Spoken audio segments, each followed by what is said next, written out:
Welcome to another round of Coffee and Donuts. I'm Frank. If you don't know who I am, I'm a former federal law enforcement officer and now a full-time law enforcement instructor. And this is Coffee and Donuts, where I answer your questions to the police hiring process, the academy, or the career in general. I have 3 pre-submitted questions. Let's discuss.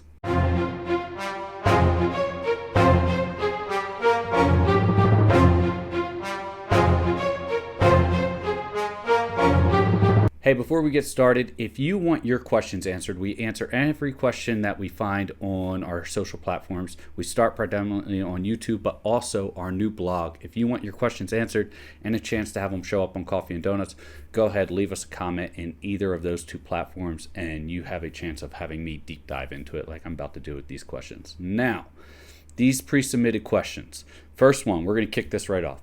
I had a question after you answered truthfully for something like stealing and disclose it to the best of my ability. Are they going to sit there and ask more questions and grill me for it, or are they going to move on with the interview? It's interesting. I'm assuming this is talking about the poly or just the background in general. Make no mistake, we've seen every way that a candidate can potentially try to circumvent the question, to include that they admit to one lesser issue and then try to circumvent the poly by not. So we have catch-all questions, and those catch-all questions are like this. Other than what we disclosed, or other than what we've discussed, is there any other time that you've stolen anything? And then that's where it's going to kind of lead to. So you'll be subject to answering that question. But if they want to know more information, absolutely they're going to deep dive into it, especially if you poorly articulate it in the beginning. I'm trying to read this question and I'm struggling to get through it. But it sounds like you're saying, hey, after you answer truthfully and you admit that you possibly stole something in the past as a child or something like that, are they going to really dive into it? And it depends. If it's something major, then they'll probably want to know more information. If it's something minor and it's easily articulated, then they might just move on. But at the end of the day, they're still going to ask a catch-all question, which, other than what we've discussed, is there anything else that you have stolen or anything else you need to disclose? And they will dive into that. So I'm not saying you're trying to circumvent it, but based on the way I'm reading it, I'd be very careful not to kind of steer down that path, because at that point in time, you're going to get hit with either omission or admission after the fact, and you're going to get disqualified, potentially permanent disqualification, and you never want those. If it happens, it's not the end of the world, but it sure as heck is going to be a bigger hurdle to deal with as you go through. All right, next question. Hi, what information is on the academic exam, written exam? I would assume it includes topics like report writing or criminal law. No, not necessarily. Yes and no. Criminal law, if it does have criminal law, it will state the law for you. We don't expect individuals to have the knowledge of a law enforcement officer or a lawyer, right? I wish law enforcement officers had a little bit more knowledge in the legal aspect. Not that they're all lacking. It's just that's one of the areas I wish we would focus a little bit more on. But we would state the law. So the law would be XYZ, ABC up top, and it said, based on this law, so-and-so conducted this activity. What does their activity amount to? So it could be in that, but understand that's a reading comprehension question, not a criminal law question. Now, there is things like report writing. Some departments will actually make you write a report, but that's a lot to grade. Other times we'll have you evaluate a report and pull information out of that and answer questions. So that being said, that's what you can expect from a more report writing situation. I wouldn't be so concerned about the report writing.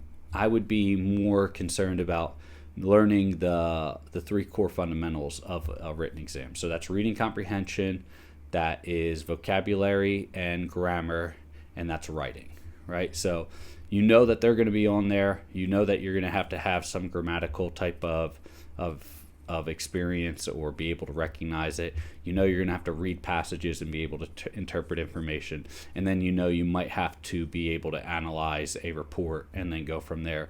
But ultimately, those are your 3 core fundamentals of your written exam. Now, every exam may deviate, right? They might not have those exactly like that, but they might also add additional items such as such as logic games or reasoning questions, things to see how do you interpret and then apply facts based on what you interpreted. Once again, that could be related to reading comprehension, but then they want to see how you do as well.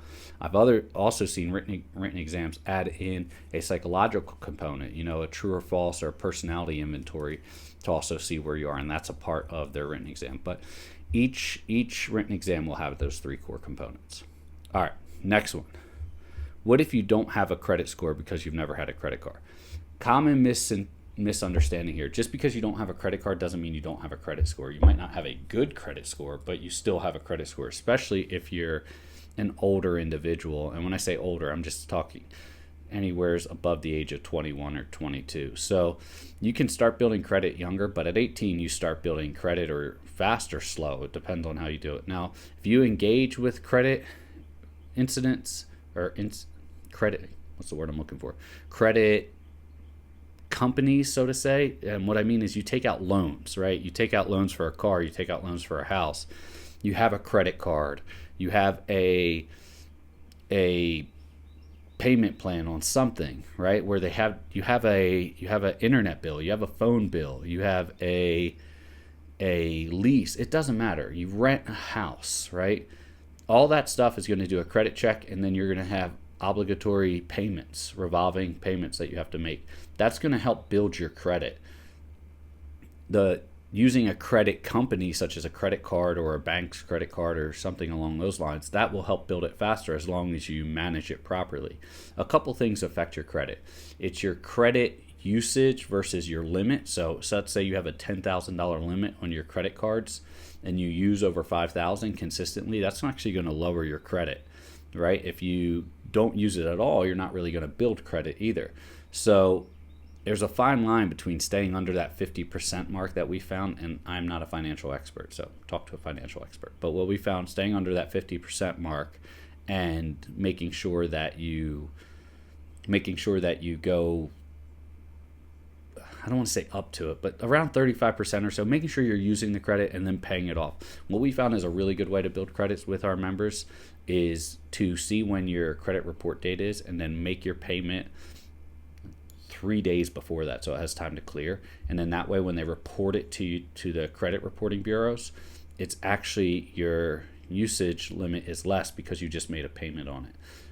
Me and my wife, we are big proponents of using our credit card and then paying it off every month, and that's always allowed us to have good credit scores. So yes, you probably do have a credit score even without having a credit card. There is always annualcreditreport.com. We're not affiliated with them, right? That's the one that I'm pretty sure the government gives you access to. And you can go on there and get a free credit report, and then sometimes you're able to access your credit score as well. But most banks will have you have an option to get your credit score too. So keep that in mind. Just remember, every time you check on your credit score, you get a soft inquiry, and if a creditor checks on it, it could be a hard inquiry, which can lower your score as well, depending if you try to pull out more credit checks. But yeah, I'm positive if you are a adult within the United States and some other countries, you have a credit score regardless if you have a credit card or not. But yes, once again, I hope this helps, right? These 3 pre-submitted questions came over to us. We picked them out of what was submitted. If you want your questions answered or a chance to make it on Coffee and Donuts, you can submit them over on YouTube in our comment section or over on our new blog on our website, and that is armageddonct.com. Scroll to the bottom, you will see our blog link. I hope this helps. Stay safe, and I will see you next time.